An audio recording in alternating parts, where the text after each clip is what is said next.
This is a recording of Lehi the Smelter, New Light on Lehi's Profession, by Neal Rappleye, published in Interpreter, a Journal of Mormon Scripture. Read by Hale Swift. Lehi the Smelter, New Light on Lehi's Profession, Neal Rappleye. A strong case has been made by John A. Tvednes and Jeffrey R. Chadwick that Lehi was a metal worker by profession. Although the text gives several indications of Nephi's, and by implication Lehi's, familiarity with the craft of working metals, prominent Book of Mormon scholar John L. Sorensen nonetheless disagreed with this assessment on the grounds that, quote, "It would be highly unlikely that a man who had inherited land and was considered very wealthy, 1 Nephi 3:25, would have been a metal worker, for the men in that role tended to be of lower social status and were usually landless," unquote. More recent findings, however, are changing the picture. In the latest issue of Biblical Archaeology Review, editor Herschel Shanks has a short comment entitled "Life Was Not So Bad for Smelters," which draws on the very recent findings at both Timnah and Feinan, both mining towns in antiquity, to conclude, quote, "While life for miners at ancient copper mining sites was hell on earth, the smelters of the better class feasted like visitors at a first-class spa," unquote. According to Shanks, Lidar Saper-Hen, and Erez Ben Yosef, the archaeologists at Timnah, quote, "draw a distinction between the low-class miners and the higher-class smelters," unquote.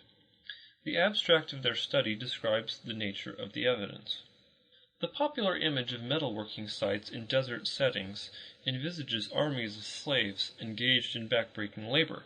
This is in conflict with ethnographic evidence indicating that skilled specialist metalworkers are often accorded high social status.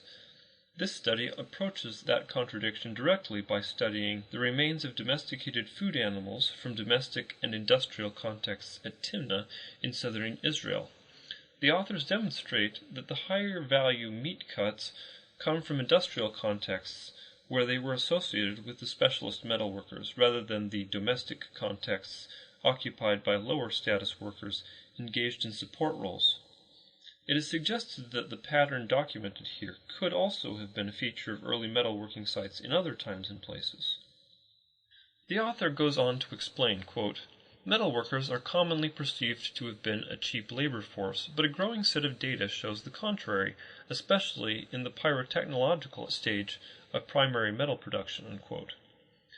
They are looking specifically at the remains of animal bones, which indicate the smelters enjoyed the meat from the best body parts on local and imported species, while the miners and others got the butcher scraps.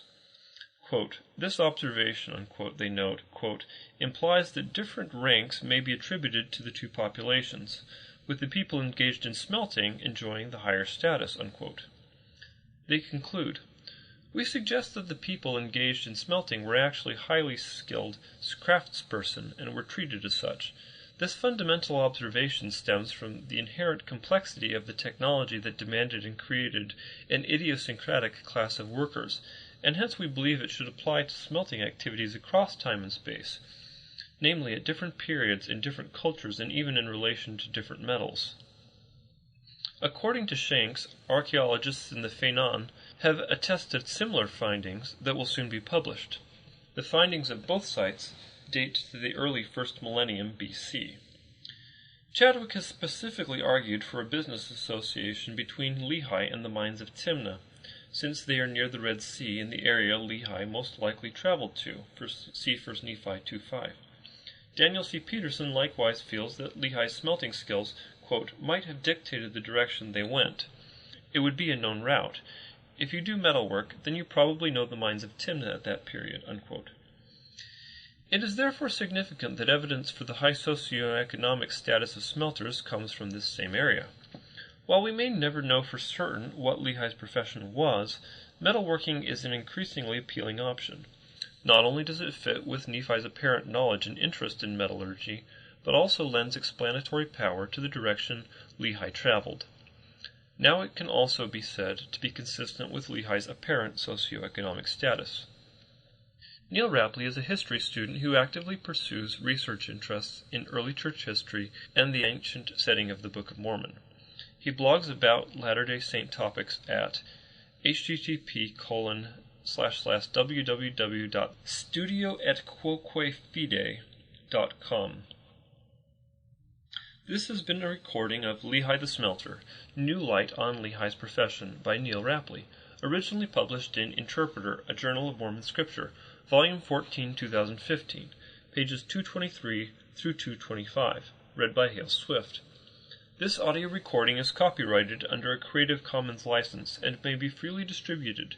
If it remains unchanged, the journal and its website are credited and is for non-commercial use. A printed version of this and many other articles and resources on Mormon Scripture can be found at mormoninterpreter.com.